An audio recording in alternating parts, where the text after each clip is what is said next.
अश्लील सीडी मामले के आरोपी प्रज्वल रेवन्ना को जेडीएस ने सस्पेंड कर दिया है। पिछले दिनों रेवन्ना पर अमित शाह ने भी बयान देते हुए कहा था कि कांग्रेस पार्टी इस पर क्यों नहीं कार्रवाई कर रही है। हमारे सहयोगी दल जेडीएस ने भी इस मामले की आलोचना की है। बता दें, रेवन्ना के 3000 से ज्यादा आपत्तिजनक वीडियो वायरल हुए थे और इस बीच आरोपी देश छोड़कर जर्मनी में है। हालांकि परिवार का ये कहना है कि रेवन्ना का जर्मनी जाने का प्लान पहले से बना हुआ था। चलिए हम आपको बताते हैं कि अक्सर जुर्म कर आरोपी क्यों विदेश भाग जाते हैं। नमस्कार, मेरा नाम है रिया शर्मा और आप देख रहे हैं टीवी नेट डिजिटल। जर्मनी ने प्रज्वल रेवन्ना पर कुछ कहने से इनकार कर दिया है। जर्मन दूतावास के चीफ जॉर्ज एंजवेलर का कहना है कि उन्होंने खबरों में इस बारे में पढ़ा, लेकिन अभी इस मामले की पूरी जानकारी उन्हें नहीं है। इधर कांग्रेस समेत कई विपक्षी पार्टियां रेवन्ना को जर्मनी से वापस बुलाए जाने की मांग कर रही हैं। कांग्रेस नेता अलका लांबा ने कहा कि कर्नाटक के मुख्यमंत्री एक्सटर्नल अफेयर्स को प्रत्यार्पण के लिए लिखें ताकि फरार आरोपी को जल्द लौटाया जा सके। आसान भाषा में कहें तो अक्सर अपराधी ऐसा इसलिए करते हैं क्योंकि जुर्म करके बाहर भागना एक तरह से समय लेने जैसा है। इस दौरान अपराधी अपने बच निकलने के रास्ते खोज लेता है।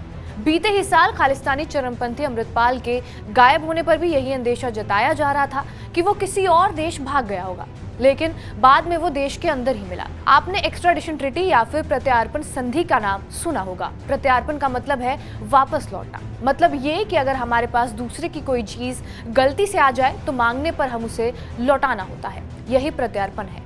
इंटरनेशनल लेवल पर अपराधियों के मामले में ये संधि की गई है। इसके तहत दो देशों के बीच ये करार होता है कि अगर कोई उनका अपराधी दूसरे देश पहुंच जाए तो उसे वापस लौटाया जाएगा। जैसे भारत से कोई ब्रिटेन चला जाए या इसका उलट हो तो वो क्रिमिनल को अपने यहाँ पनाह ना देकर वापस भेज दें। अब ये संधि होती तो है, लेकिन ये कारगर तभी होती है जब किसी देश का दूसरे देश के साथ पहले से करार हो। अब सवाल आता है कि क्या जर्मनी के साथ हमारे देश की कोई ऐसी संधि है या फिर नहीं। भारत और जर्मनी के बीच साल 2001 में करार हुआ था। 3 साल पहले ही प्रज्वल की तरह ही एक जर्मन आरोपी हमारे यहाँ आ गया था। वो बाल यौन शोषण और पॉर्न फिल्में बनाने का आरोपी था। उसे लेकर जर्मन सरकार ने रिक्वेस्टिंग स्टेट बनकर एक फॉर्मल चिट्ठी भारत के विदेश मंत्रालय को भेजी थी। इसी बीच पता लगा कि आरोपी कर्नाटक में एक नियम तोड़ने के आरोप में पहले से ही ट्रायल में फंस चुका है। पिछले ही साल उसे एक्स्ट्राडिशन एक्ट के तहत जर्मनी वापस भेजने की मंजूरी मिल गई।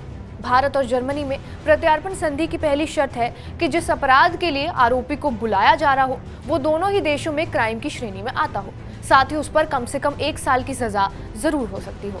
अगर दूसरे देश को लगे कि उसके देश में पनाह लिए आरोपी को राजनीतिक वजहों से तंग किया जा रहा है तो वो उसे वापस भेजने के लिए बाध्य नहीं हो सकता है। प्रत्यार्पण संधि का आर्टिकल 5 ये कहता है कि देश किसी ऐसे आरोपी को भी लौटाने से मना कर सकता है जिसकी उम्र काफी कम हो। अगर पनाह दे चुके देश को प्रत्यार्पण के लिए भेजी गई रिक्वेस्ट स्पष्ट ना हो, आरोप साफ ना हो, तब भी वो आरोपी को वापस नहीं भेजता है। एक्स्ट्राडिशन का आर्टिकल 12 ये कहता है कि मांग लिखित हो और डिप्लोमेटिक चैनल के जरिए हो, वरना उस पर कोई कार्रवाई नहीं होगी। अगर किसी पर लगा आरोप गंभीर हो तो अर्जेंट एक्शन लेते हुए देश खुद उसे अपनी जेल में प्रोविजनल कस्टडी में रख सकते हैं। भारत और जर्मनी के करार में एक दिक्कत ये है कि जर्मनी में मौत की सजा खत्म हो चुकी है, जबकि भारत में ये अब भी है। ऐसे में जर्मनी चाहे तो फांसी की सजा पाए दोषी को भी वापस भेजने से इनकार कर सकता है। अक्सर क्रिमिनल होस्ट देश के कोर्ट में मामलों को चुनौती देता है। दलील ये देता है कि अपने देश की जेल में जान का खतरा है या फिर वो वापस लौटने के रास्ते में ही मार दिए जाएंगे। कई बार अपराधी ये तक कह देते हैं कि अपने देश का मौसम उनकी मौजूदा सेहत के लिए सही नहीं है। इस तरह से समय बीतता जाता है। अपराधी जहां से जुर्म करके भागा है वहां की सरकारें बदलने का भी इस पर फर्क पड़ता है कि वो प्रत्यार्पण कितने समय बाद हो सकेगा या फिर हो भी सकेगा या नहीं। मिनिस्ट्री ऑफ एक्सटर्नल अफेयर्स की आधिकारिक साइट के मुताबिक भारत की 48 देशों के साथ प्रत्यार्पण संधि है। इसमें America, Britain, Canada, France, Germany, Australia, Saudi Arab और रूस जैसे बड़े देश भी शामिल हैं। वहीं 12 देशों के साथ हमारा एक्स्ट्राडिशन अरेंजमेंट है। इन दोनों में मोटा फर्क वही है जो लिखित और कहे हुए वादे में होता है।